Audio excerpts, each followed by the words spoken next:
السلام علیکم دوستو، کیسے ہیں سب؟ امید ہے خیریت سے ہوں گے۔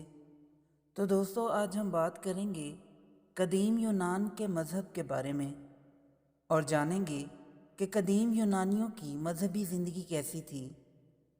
جاننے کے لیے ویڈیو کو اینڈ تک دیکھیں، اور جنہوں نے میرا چینل سبسکرائب نہیں کیا وہ ضرور کریں، تاکہ اسی طرح ہسٹری سے متعلق آپ کے نالج میں اضافہ ہوتا رہے۔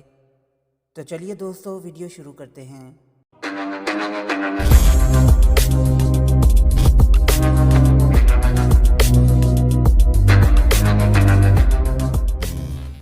قدیم یونان میں مذہب کے لیے جدید دور کے معنوں میں مستعمل لفظ تو نہیں تھا، تاہم ان کے یہاں مختلف عقائد اور رسومات کا نظام ان کا مذہب تھا۔ قدیم یونانی مذہب کا یونانیوں کی سماجی زندگی کے علاوہ ان کی تہذیب کی صورت گری میں بھی اہم رول رہا ہے۔ قدیم یونانی مذہب کا آغاز ابہام کا شکار ہے، تاہم یہ مختلف ذرائع کے مختلف تصورات کے انضمام سے بتدریج نشو و نما پا گیا۔ یونانی مذہب میں روایتی مذاہب کی طرح نہ کوئی ضابطہ تھا، نہ کوئی مقدس متن تھا، نہ کوئی نبی یا پیغمبر، بلکہ یہ دیو ملائی عقائد کا مجموعہ تھا۔ یونانی کثرت پرست تھے، یعنی بہت سارے دیوتاؤں اور ماوراء فطرت اشیاء پر اعتقاد رکھتے تھے۔ ان کا عقیدہ یہ تھا کہ ان دیوتاؤں کا احترام دنیاوی فوائد کے حصول کے لیے ضروری ہے۔ یونانی دیوتاؤں کو انسان جیسی صورت اور جذبات رکھنے والی ہستیاں خیال کرتے تھے۔ دیوتاؤں کی ناراضگی سے گریز کیا جاتا تھا۔ جانوروں اور دوسری اشیاء کی قربانی، ان سے منسوب مندروں کی سجاوٹ اور آرائش، ان کی عبادت اور ان کے اعزاز میں تقریبات منعقد کرانا دیوتاؤں کو خوش کرنے کے ذریعے سمجھے جاتے تھے، جبکہ غیر مناسب طریقے سے قربانی، مندروں کے تقدس کی پامالی اور قسم توڑنے کو دیوتاؤں کی ناراضگی کا باعث سمجھا جاتا تھا، جن کی سزا یا نتیجہ ان کے اعتقاد کے مطابق قحط، زلزلوں، وباؤں اور جنگوں میں شکست کی صورت میں ملتی تھی۔ یونانی مذہبی زندگی کی 3 نمایاں سطحیں یا نظام تھے۔ نمبر 1، تمام یونانیوں کا 12 دیوتاؤں پر مبنی مشترکہ دیو ملائی نظام تھا۔ ہومر کی رزمیوں یعنی ایپکس سے معلوم ہوتا ہے کہ اس کے دور میں 8ویں صدی قبل مسیح تک دیو ملائی دیوتاؤں کا مفصل نظام ترتیب پا چکا تھا۔ یہ نظام دیوملا 12 دیوتا اور دیویوں پر مبنی تھا۔ یونانیوں کے اعتقاد کے مطابق یونان کے سب سے اونچے پہاڑ کوہ اولمپس پر ان کا ٹھکانہ تھا اور دنیا کی تقدیر کی نگرانی کے فرائض نبھاتے تھے۔ زیوس آسمان کا دیوتا ان کا لیڈر سمجھا جاتا تھا، جبکہ بقیہ 11 دیوتا اور دیویاں یہ تھے۔ نمبر 1، ہیرا، زیوس کی بیوی، شادی کی دیوی۔ نمبر 2، ایفروڈائٹ، محبت کی دیوی۔ نمبر 3، اپولو، سورج کا دیوتا۔ نمبر 4، اریس، جنگ کا دیوتا۔ نمبر 5، ارتمیز، فطرت کی دیوی۔ نمبر 6، اتھینا، عقل اور جنگ کی دیوی۔ نمبر 7، ڈیمیٹر، فصل اور کٹائی کی دیوی۔ نمبر 8، ڈیونسس، شراب کا دیوتا۔ نمبر 9، ہیپوسٹس، آگ کا دیوتا۔ نمبر 10، ہرمیس، دیوتاؤں کا قاصد۔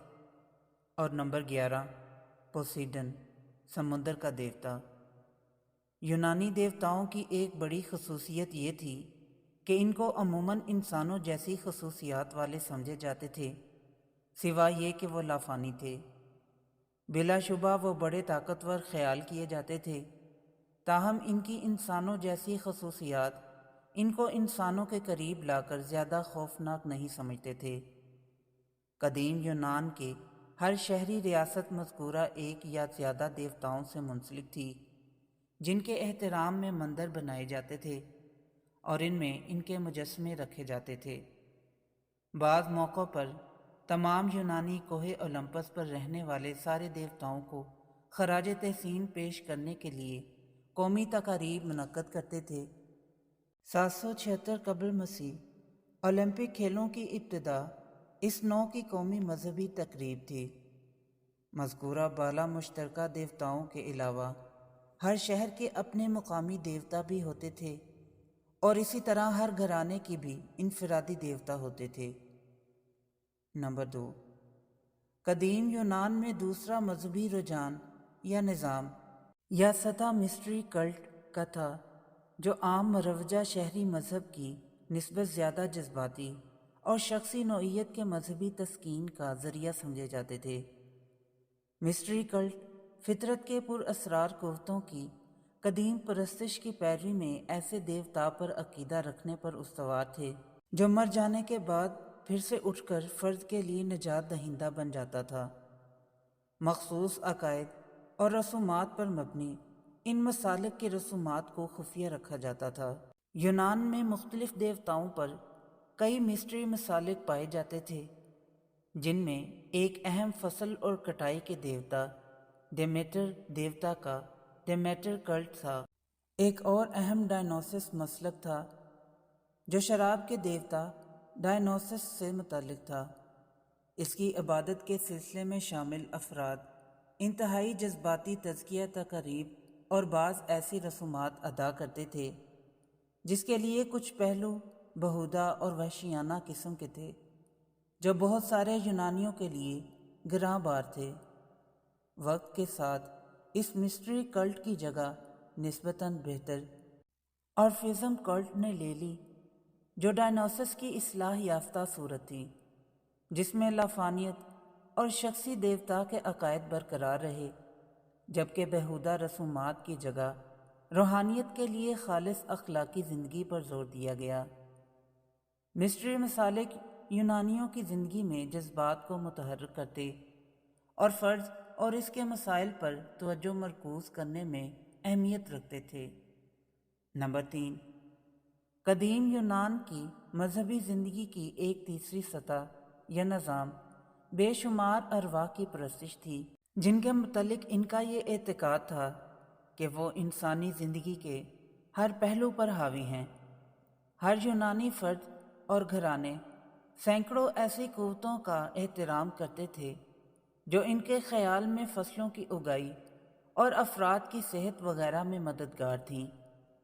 ایک لحاظ سے یہ عام مذہبی اعتقاد ہر یونانی گھرانے کے لیے بڑے 12 دیوتاؤں کی پرستش سے زیادہ اہم تھا۔ مذکورہ تینوں مذہبی نظام یونانی زندگی میں اہم کردار کے حامل تھے، کیونکہ یہ بیشتر یونانیوں کو ان کی انفرادی اور اجتماعی زندگی کے تحفظ اور نگرانی کے سلسلے میں ایک اعلیٰ تر قوت کا ادراک کراتے تھے۔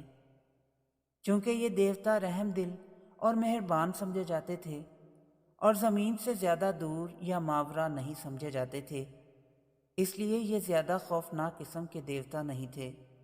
مزید یہ کہ یونانی مذہبی تصورات انسان میں اعتماد پیدا کراتے تھے اور ان کو دیوتاؤں جیسا بننے یعنی ان جیسی صفات اپنانے کی کوششوں پر اکساتے۔